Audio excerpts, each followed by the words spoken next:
Hi everyone! Today I'm going to make pain d'épices, which is a French spice bread, originally from the Alsace region of France. Traditionally it has rye flour in it and uses honey as a sweetener, but I had a little bit of trouble finding rye flour, so there's a variation in Mark Bittman's cookbook that is a oat maple spice bread. So I'm going to be using oats instead of the rye flour and maple syrup instead of the honey. I'm going to make some adjustments for high altitude, and I'm going to use ground flaxseed to replace the egg. I don't think I've ever had this bread. I know I've never baked it, but I don't think I've ever eaten it before either. So we're going to see how it goes. And next we're going to take a look at the ingredients we're going to use. Here are the ingredients for the pain d'épices.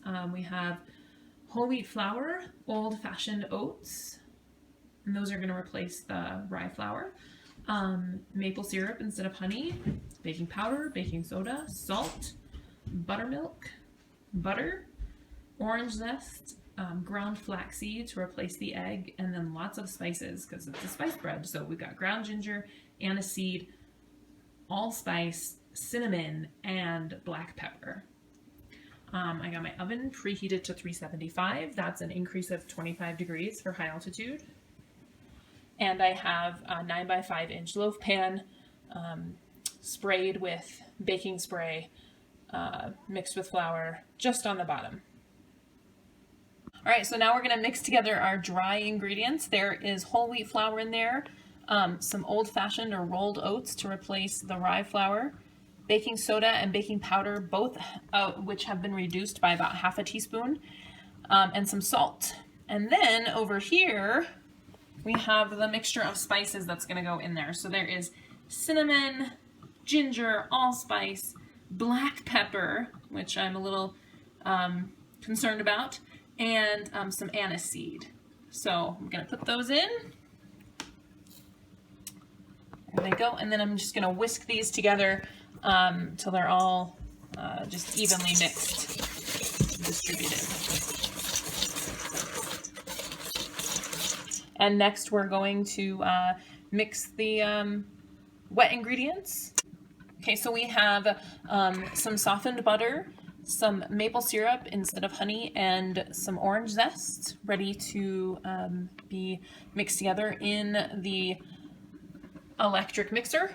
Okay, because he actually says to beat it with an electric mixer. And I'm just about to add the ground flaxseed mixed with water to replace the egg. So there that goes.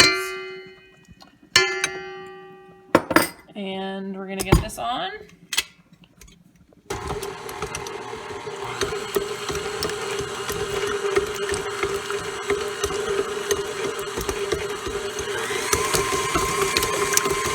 Don't want to splatter it all over the place, but got to get it high enough up to combine those ingredients.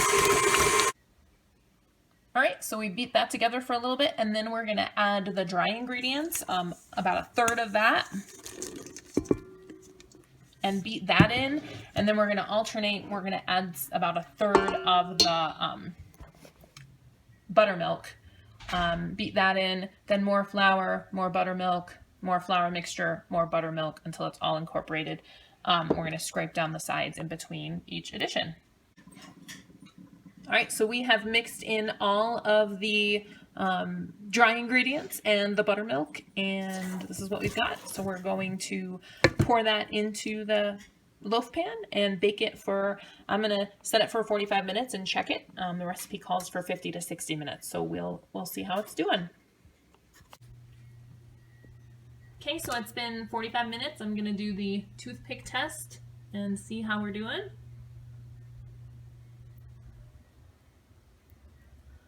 Oh, it's supposed to be almost clean. Sorry, there we go.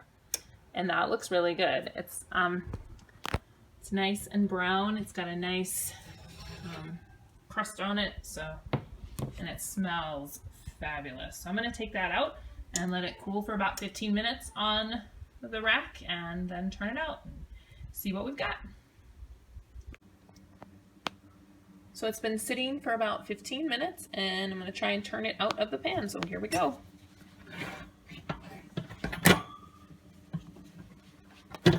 here it goes. Ooh, it's got quite a rounded top to it, so yeah, it looks good.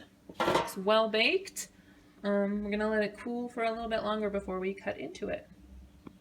Okay, so it is fully cooled, and we're gonna cut into it and see how it is.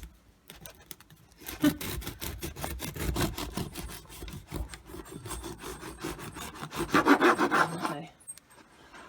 Well, so it's got the oats in it, remember, and that whole wheat flour, so I think it's going to be a little bit more dense, a little bit chewier, but it's baked really well. So we're going to slice it up, probably have it with some butter, and see how it tastes.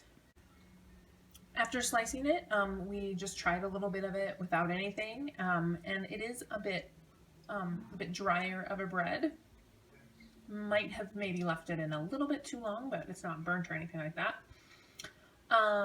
The spice is very strong in there, especially the black pepper and the aniseed.